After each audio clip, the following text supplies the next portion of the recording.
C'est une histoire que nous allons lire ensemble, mais qui a une portée présente, ou si vous préférez, une vérité présente et une vérité prophétique. Alors on va voir les deux ce matin, assez rapidement. D'abord, on va faire la lecture.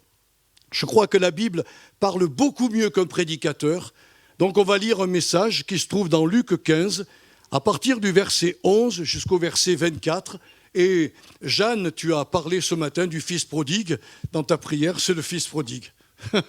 Donc, moi, ça m'a confirmé, ça m'a confirmé vraiment que c'était le bon message qu'il faut qu'on entende ce matin. Jésus dit encore, un homme avait 2 fils. Le plus jeune dit à son père, « Mon père, donne-moi la part de bien qui doit me revenir. » Et le père leur partagea son bien. Peu de jours après, le plus jeune fils, ayant tout ramassé, partit pour un pays éloigné où il dissipa son bien en vivant dans la débauche. Lorsqu'il eut tout dépensé, une grande famine survint dans le pays et il commença à se trouver vraiment dans le besoin. Il alla se mettre au service d'un des habitants du pays qui l'envoya dans ses champs garder les pourceaux. Oh, il aurait bien voulu se rassasier des carouges que mangeaient les pourceaux, mais personne ne lui en donnait. Étant rentré en lui-même, il se dit « Combien de mercenaires, chez mon père, ont du pain en abondance, et moi ici, je meurs de faim. Je me lèverai, j'irai vers mon père, et je lui dirai « Mon père, j'ai péché contre le ciel et contre toi. Je ne suis plus digne d'être appelé ton fils. Traite-moi comme l'un de tes mercenaires. » Et il se leva, et il alla vers son père. Comme il était encore loin, son père le vit et fut ému de compassion. Il courut se jeter à son cou et il l'embrassa. Le fils lui dit « Mon père, j'ai péché contre le ciel et contre toi. Je ne suis plus digne d'être appelé ton fils. » Mais le père dit à ses serviteurs « Apportez vite la plus belle robe et l'en revêtez. Mettez-lui un anneau au doigt et des souliers aux pieds. Amenez le veau gras et tuez-le, mangeons et réjouissons-nous. Car mon fils que voici était mort et il est revenu à la vie.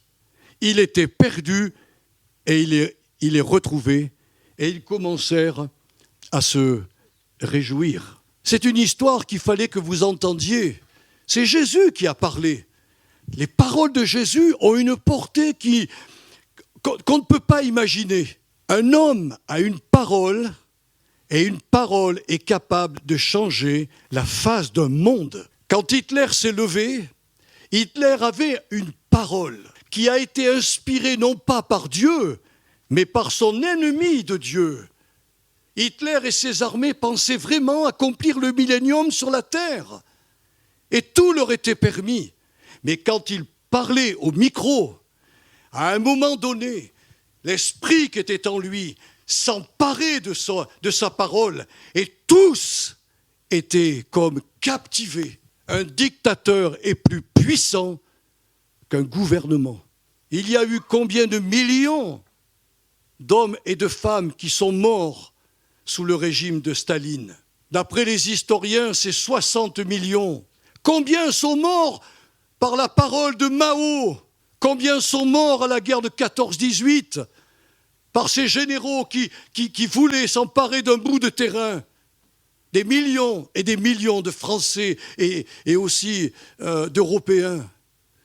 Combien meurent aujourd'hui en Ukraine sous la folie d'un homme?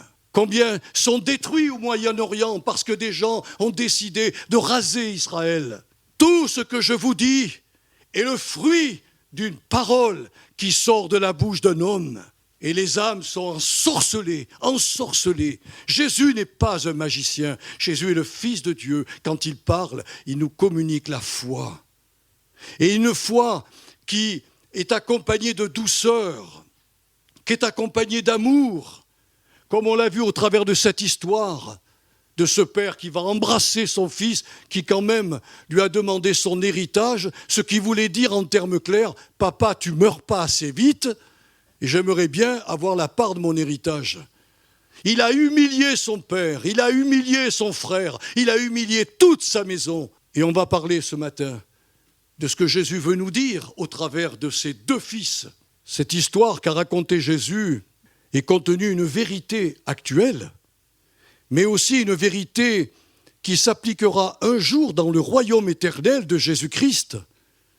Ce que je vais donc vous expliquer ce matin vous dévoilera quel fut le grand projet de Dieu, ce projet qu'il avait en tête avant la création des cieux et de la terre. Pour le dire autrement, cette histoire que nous avons lue nous propulse dans un futur où Dieu le Père, écoutez bien ce que je vais vous dire, c'est prophétique et vous devez le savoir pour vous tourner vers Dieu. Dieu le Père, Dieu le Fils et Dieu le Saint-Esprit vivront en compagnie de deux autres fils provenant des nations de la terre. Le frère aîné, on n'en a pas parlé, mais on va en parler juste à la fin, qui dans la Sainte Bible représente le peuple d'Israël. Et le frère cadet, qui dans la Sainte Bible représente ceux et celles qui, par la foi en l'œuvre de Jésus-Christ, appartiennent déjà à son corps, qui est l'Église. Alors je ne m'attarderai pas très longtemps sur le fils aîné, car son histoire est liée à la fois aux alliances que Dieu fit dans l'Ancien Testament avec ce peuple, et surtout à l'amour que Dieu leur porte à cause des 12 patriarches, tels qu'Abraham, Jacob, Isaac et tous les enfants de Jacob. Mais ce que vous devez retenir ce matin, c'est qu'Israël avait été choisi par Dieu au sein de toutes les nations pour être son témoin parmi les nations du monde. Et qu'en raison de son échec, parce qu'Israël a échoué dans sa mission, il est temporairement écarté du programme divin jusqu'à ce que le dernier païen, c'est-à-dire des gens comme nous qui ne sont pas d'Israël, que le dernier païen croit et entre dans l'Église de Jésus-Christ. Vous pourrez le lire dans Romains 9, Romains 10 et Romains 11.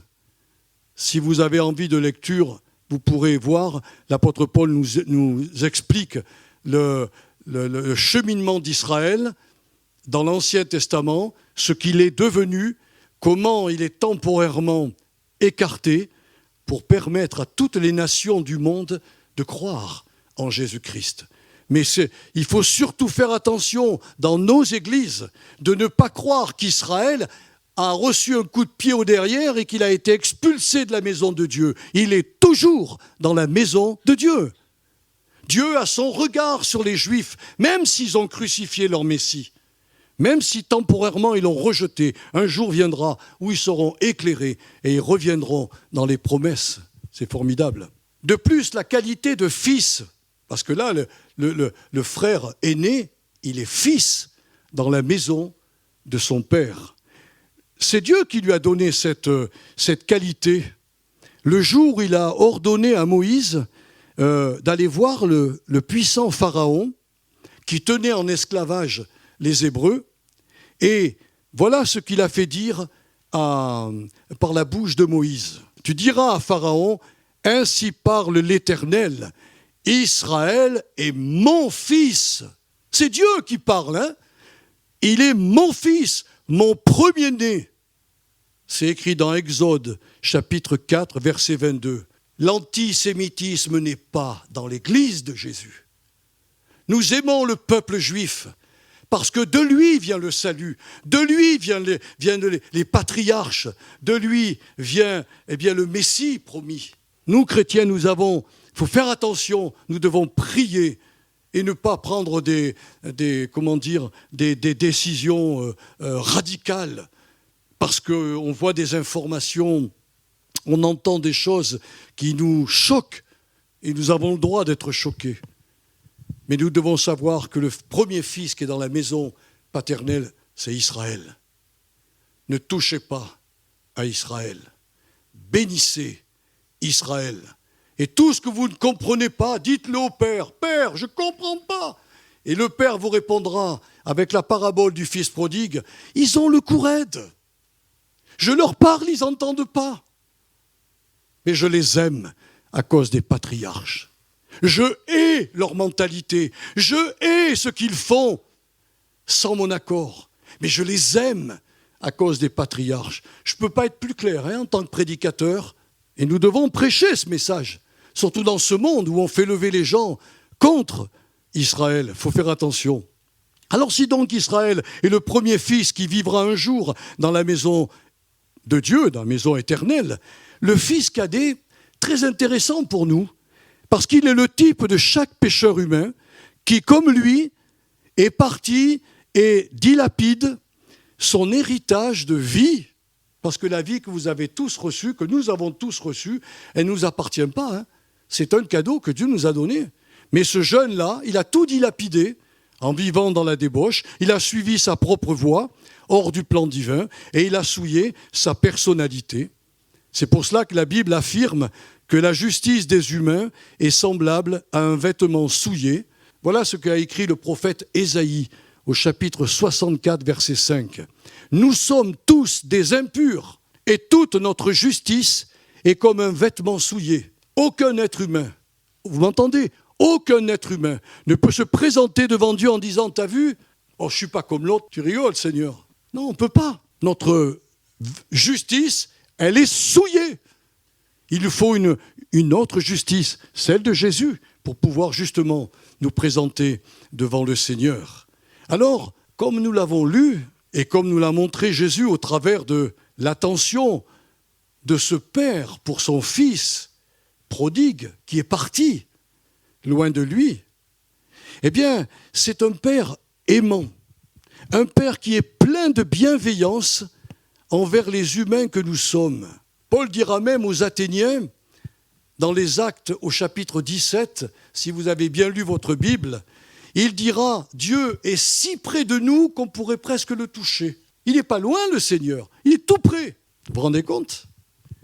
Et ce père plein d'amour et de tendresse cherche à sensibiliser notre conscience insouciante et endormie, puisqu'en réalité, tous les humains, sans exception, ne réalisent pas que ce monde actuel dans lequel ils vivent arrive à son terme et sera remplacé par un autre monde avec de nouvelles règles établies par Jésus-Christ, des règles de bonheur, des règles de félicité, des règles d'amour, des règles où on n'ira pas taper sur l'un et sur l'autre, mais où on se comprendra, où on s'entraidera, où la vie de Dieu nous pénétrera vraiment.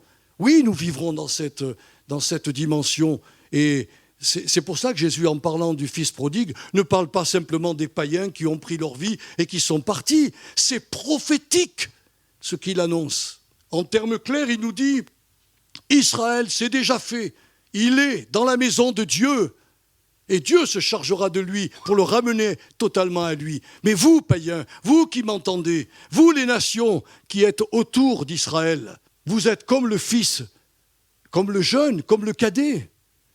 Vous avez pris votre vie et vous êtes partis. Le meilleur exemple que je peux vous donner, c'est Jésus lui-même qui l'a cité, en disant que notre humanité actuelle, elle ressemble étrangement à celle de l'époque de Noé. Vous savez, Noé, il construisait une arche pour sauver les animaux, parce que Dieu allait détruire le monde, et pour sauver évidemment sa famille. Mais Dieu lui a fait faire un travail qui allait durer plus de 100 ans. Et pendant ces 100 années, il a parlé, il a dialogué avec les gens qui se trouvaient là. Et Jésus va dire une chose, ces gens-là ne faisaient rien de mauvais. Il est dit qu'ils travaillaient, ils festoyaient comme nous on le fait, ils voyageaient comme beaucoup d'entre nous le font, ils se mariaient, ils mariaient leurs enfants, ils bâtissaient des maisons, ils faisaient du commerce. Tout ça, c'est pas mauvais. C'est pas interdit par la Bible. Mais là où il y avait un hic, c'est que toutes ces personnes faisaient ces choses sans que Dieu soit inclus dans leur projet de vie. Dieu était en dehors de leur projet de vie. Et ce matin, j'ai lu une parole que Lewis celui qui a fait le film Le Monde de Narnia, je ne sais pas si vous l'avez vu, Lewis était un chrétien. Pendant très longtemps, il était un païen. Et puis, ses amis inconvertis se sont convertis. Et puis, en parlant avec lui, ça l'a fait réfléchir. Et il s'est vraiment converti. Et il a écrit un merveilleux livre qu'on trouve encore aujourd'hui, Les fondements du christianisme. Et voilà ce que j'ai trouvé ce matin. Dieu a voulu que la machine humaine qu'il a créée fonctionne avec lui-même comme moteur. En réalité, Dieu est le carburant de tous nos esprits et de tous les esprits des êtres humains. Mais il y en a beaucoup qui ne prennent pas le carburant, qui ne prennent pas le moteur. Ils sont leur propre moteur. Ça peut pas marcher. Dieu, quand il nous a fait pour que lui entre en nous et qu'on travaille ensemble et qu'on vive sur la terre avec lui. C'était son objectif premier. Les gens du temps de Lot faisaient rien de mal en se mariant, en bâtissant des maisons, en faisant du commerce, en voyageant. Il n'y avait rien de mauvais. La seule chose qui était troublante pour Jésus, c'est que Dieu n'était pas dans leurs affaires. Dieu était en dehors de leur vie. Comme le fils prodigue. Le fils prodigue, il a pris l'argent de son père et il s'est dit maintenant, alors là, le papy, il ne pourra plus me faire de remontrance. Moi, je vais vivre ma vie. Moi, je la tiens, et vous allez voir. Vous avez vu, on a lu le texte, hein. Il n'a rien tenu du tout. Si donc le fils prodigue suivait sa propre voie avec ses hauts et ses bas, il ignorait que derrière toutes ses activités, Dieu n'était pas très loin de lui et il cherchait l'opportunité favorable pour le ramener à lui. L'opportunité favorable pour le fils prodigue, c'est qu'une famine est arrivée et il commençait à mourir de faim. Et il venait d'une famille où les mercenaires, vous savez ce que c'est qu'un mercenaire ? C'est quelqu'un qui se présente soit dans un gouvernement ou dans une grosse maison de maître en disant « je me mets à ton service pour telle somme d'argent ». Voilà, c'est ça un mercenaire. Il fait un travail rémunéré. Et il a réfléchi là, mais c'est l'Esprit Saint qui a poussé cet homme à réfléchir. Il a réfléchi que chez son père, les mercenaires avaient du pain à satiété. Et lui, qui avait cru tenir les rênes de sa vie, était en train de mourir. Il a eu un raisonnement qui est formidable, parce que ça l'a poussé à revenir dans la maison paternelle. Alors je crois sincèrement que ce que Jésus a voulu nous montrer au travers de ce frère cadet, c'est que Dieu va,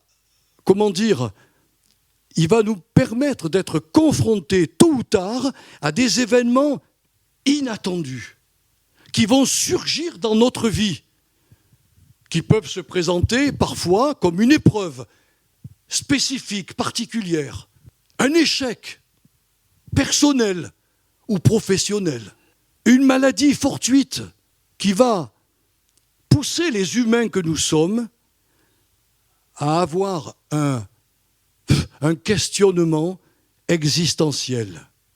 Pourquoi dois-je être, confronté à l'échec, à la maladie, à la mort ? Quel est donc le sens et le but de mon existence ? Il y a des gens qui marchent sur la terre en croyant qu'ils ont un quota de vie qui peut durer 10 ans, 20 ans, 30 ans, 50 ans, 90 ans, 100 ans, 110 ans. Et ensuite, on est éliminé, on n'existe plus. Mais c'est une philosophie terrible. Je passe toute ma vie sur la terre, je crée un foyer, je mets au monde des enfants, je vois mes petits-enfants, et puis un jour, on me met dans une boîte, on me met en terre, et c'est fini pour moi. C'est terminé, je n'existe plus. Mais Jésus a dit, moi je suis descendu du ciel pour vous dire qu'après la vie terrestre, il y a une autre vie. Ah, les gens en avaient bien une idée, mais là, ils en ont une certitude avec Jésus-Christ. Des questions telles que Dieu existe-t-il ? Et si oui, m'aime-t-il vraiment ? A-t-il prévu quelque chose de bon pour moi dans cette vie et dans la vie future ? Voyez-vous, quand ces questionnements surgissent dans notre intelligence, il y a une loi qui existe que Dieu a gravée dans la conscience de tous les êtres humains. C'est la loi du bien et du mal, qui, quand on fait quelque chose de mal, nous dit c'est mal. Le seul problème, c'est qu'on est libre et on continue à le faire. Même si cette loi nous dit « Non, non, fais pas de mal à ton frère ou à ta sœur », on n'a pas la capacité de résister. Mais elle nous avertit. Quand on commence à avoir ces questionnements dans notre vie, cette loi universelle du bien et du mal va nous interpeller et va nous convaincre que quelque chose n'est pas en ordre dans notre âme. C'est ce qui se produisit dans le cœur du fils égaré et désabusé, puisqu'il prit la décision de retourner chez son père pour lui avouer son erreur, son péché d'indépendance, désirant ardemment sa réintégration dans la maison paternelle. Mais quelle ne fut pas la surprise de ce jeune lorsqu'il s'approcha de la maison de son père, de voir celui-ci courir vers lui. Je vous pose une question. Quand on se désintéresse de quelqu'un qui est parti de la maison, qu'est-ce qu'on fait dehors à attendre ? Parce que ce père était tous les jours dehors. Il scrutait l'horizon. C'est lui. C'est lui. Après des années, c'est lui. Il revient. Alors il prend les devants, il court. Si vous pouviez voir comment le Seigneur court après les pécheurs, moi quand j'ai entendu pour la première fois la parole du Seigneur, mon sang a fait qu'un tour. Et quand le pasteur, on devait être très très peu nombreux, c'était l'après-midi, quand il a commencé à dire si quelqu'un veut donner son cœur à Jésus, je me suis levé. Et quand il est venu vers moi, c'est Jésus qui est venu vers moi. Il m'a embrassé, il m'a serré. Et ce pasteur, il a prié tout simplement pour que mon cœur soit changé, et il a été. Mais voyez, il a vu son Père qui représente ce Dieu d'amour que nous proclame la Bible, ce Dieu d'amour qui va nous enlacer, qui va venir vers nous, nous serrer dans ses bras et nous dire « Tu es mon fils, tu es ma fille, tu es revenu, c'est super, c'est merveilleux, béni soit le Saint-Esprit de t'avoir convaincu de revenir. » Vous vous rendez compte ? La Bible nous dit que lorsqu'une âme se tourne vers Jésus, le ciel fait la fête. Les anges font un banquet. J'espère que ce matin, plusieurs vont être touchés pour revenir vers Jésus. Et là, vous allez avoir une fête au ciel. Je ne vous dis pas. C'est incroyable. Pourtant, ce père savait bien que ce jeune homme n'était plus digne d'être appelé son fils. Lui qui avait réclamé sa part d'héritage, comme je vous l'ai dit, parce qu'il ne mourrait pas assez vite. Lui qui avait dilapidé ce quota de vie qui lui avait été donné et confié, et qui avait laissé, à cause de son indépendance, il avait laissé rentrer dans son âme la mort spirituelle. Son esprit était dans le coma. Il n'y avait plus de communication avec le ciel. Il était mort. Et quand ce père le revoit et qu'il le serre, il le dira dans la parabole, mon fils qui était mort est revenu à la vie. C'est ce qui est arrivé à tous les chrétiens. Hein. Tout en acceptant sa sincère repentance, ce père ne prononça à son encontre aucune parole désobligeante. Ah ben je le savais, je t'avais prévenu. Hein. Et maintenant, comment tu vas faire pour me rembourser, hein? Et tu crois que je vais te rendre la bague et le vêtement ? Non, mais tu vas me montrer si tu es digne maintenant. Il ne fait pas ça. Il dit à ses serviteurs, il faut le laver parce qu'alors il pue. Hein. Il avait gardé les pourceaux. Hein. Mais lavez-le, nettoyez-le. Mettez-lui la plus belle robe, ce vêtement de maître, si vous préférez. Redonnez-lui l'anneau qui va lui permettre de signer les achats et les ventes dans la maison, parce qu'il est mon fils. Et il est revenu, et tout lui appartient maintenant. Il partage tout avec moi, ainsi qu'avec son frère. Vous vous rendez compte ? C'est ici l'image de la purification des péchés que Jésus accorde à tous ceux et à toutes celles qui viennent à lui avec un cœur repentant. Je précise bien, pas un cœur qui regrette. Judas a regretté d'avoir vendu Jésus, mais son regret l'a conduit à se pendre. Mais la repentance, c'est dire, Seigneur, ouais, je marchais sur une mauvaise voie, mais je reviens à toi. Allez, je fais là, et je marche vers toi. Seigneur, je vais vers toi. Voilà. C'est ça la repentance. Son Père a accepté sa sincère repentance. Et le Seigneur nous purifiera donc de tous nos péchés. Il nous rappellera que sur la croix, quand il s'est laissé couronner d'épines, quand il s'est laissé flageller, quand il s'est laissé planter les clous dans ses mains et dans ses pieds, et que le centenier qui a vu Jésus rendre l'âme a perforé son poumon pour savoir si la mort était vraiment là. Et puis quand il a vu couler le sang avec de l'eau, il savait que ce condamné à mort était mort. Jésus est mort à ta place, à ma place. Quand j'avais 23 ans, j'ai entendu cela. J'ai dit, mais je sais pas ce que je t'ai fait, moi. Je n'avais aucune conscience que j'avais blessé mon Dieu, que j'avais blessé mon Sauveur et que je l'avais conduit à mourir sur la croix. Personne dans le monde n'a vraiment conscience de ça si le Saint-Esprit ne le touche pas au travers, comme tout à l'heure je vous l'ai dit, de la parole qui sort et qui vient percuter les consciences. C'est ça qui est merveilleux. Il a pris ma place à la croix. Et quand je me fais baptiser, je traverse ces 3 étapes. Jésus crucifié, Jésus enseveli, mis au tombeau dans l'eau du baptême. Jésus qui ressuscité, je sors du baptême, je suis une nouvelle création. Mon cœur est changé, l'Esprit Saint vient habiter en moi et je peux commencer à écrire les plus belles pages de ma vie avec l'aide du Saint-Esprit, de ma vie de foi. C'est formidable, mes frères et sœurs. Alors je vais terminer avec cette conclusion, on va le lire dans le verset 25 à 32. C'est intéressant ce qu'on va lire, vous allez voir. Or, le fils aîné était dans les champs. Lorsqu'il revint et approcha de la maison, il entendit la musique et les danses. Il appela des serviteurs et il demanda ce que c'était. Ce serviteur lui dit, « Ton frère est de retour, et parce qu'il a retrouvé en bonne santé, ton père a tué le veau gras. » Il se mit en colère et ne voulut pas entrer. Son père sortit et le pria d'entrer. Mais il répondit à son père, « Voici, il y a tant d'années que je te sers, sans avoir jamais transgressé tes ordres. Et jamais tu ne m'as donné un chevreau pour que je me réjouisse avec mes amis. Et quand ton fils est arrivé, celui qui a mangé ton bien avec des prostituées, c'est pour lui que tu as tué le veau gras. » Mon enfant, lui dit le père, « Tu es toujours avec moi, tout ce que j'ai est à toi. » Mais il fallait bien s'égayer et se réjouir parce que ton frère que voici était mort et qu'il est revenu à la vie, parce qu'il était perdu et qu'il est retrouvé. Vous vous rendez compte ? Je ne peux terminer mon message sur le fils prodigue sans vous indiquer le contenu prophétique qu'il contient.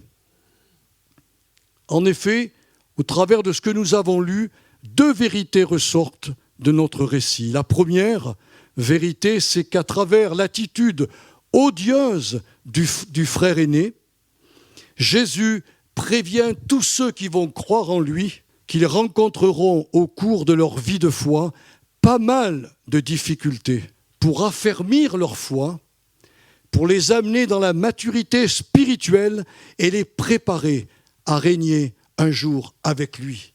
Mes frères et sœurs, n'écoutez pas ceux qui vous disent « Convertis-toi, tu seras plus malade, tu ne seras plus pauvre et tu ne mourras jamais. » Et la seconde vérité qui ressort de notre passage et qui est une vérité prophétique, c'est que ce frère aîné qui est temporairement écarté, parce qu'il est toujours opposé à Dieu. Je ne sais pas si vous vous rappelez du sermon qu'a fait Étienne avant qu'on le lapide et qui monte au ciel.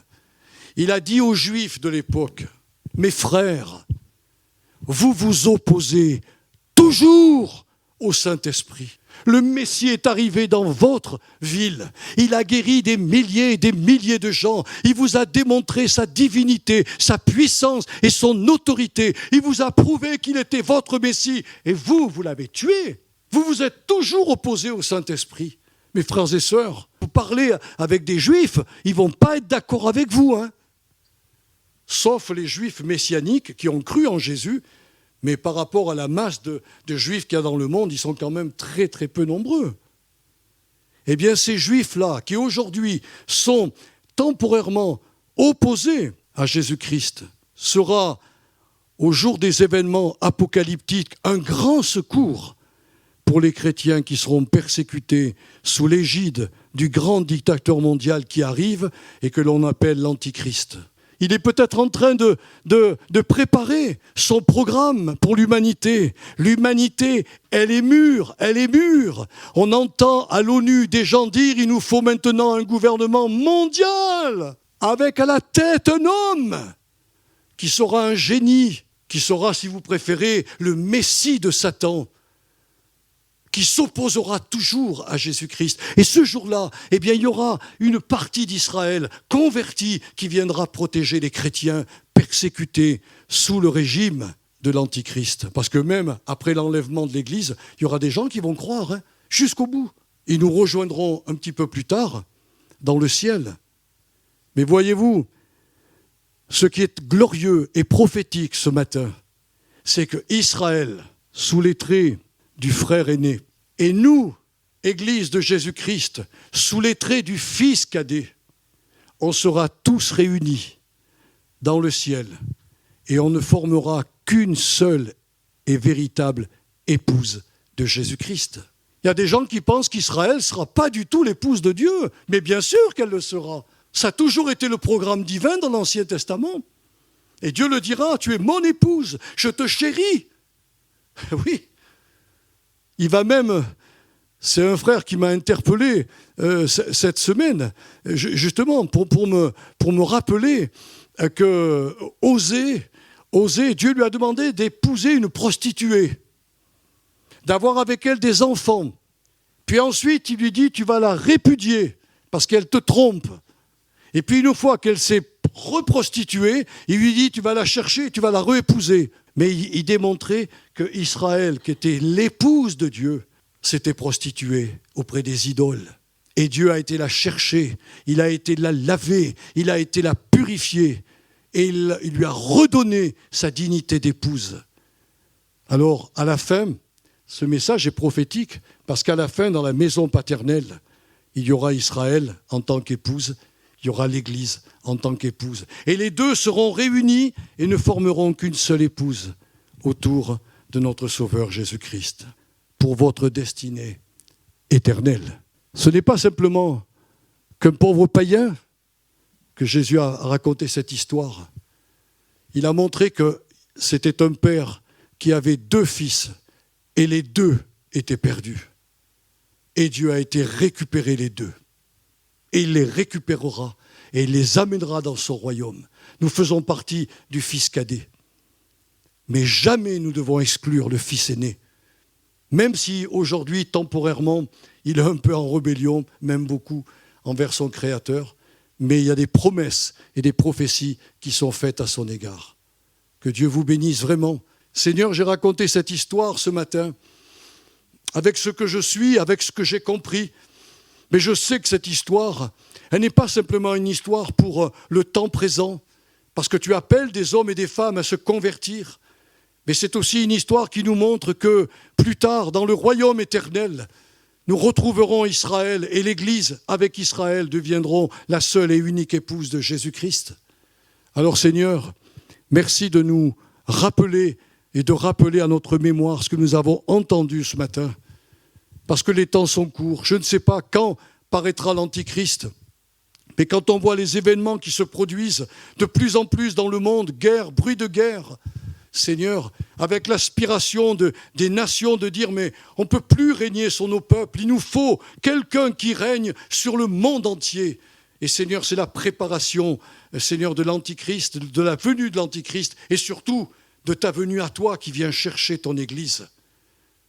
Alors Seigneur, parle au cœur ce matin, par ton esprit, attire à toi et fais en sorte que tous nous soyons lavés, purifiés, nettoyés de nos fautes, parce que nous avons tous choisi notre propre voie.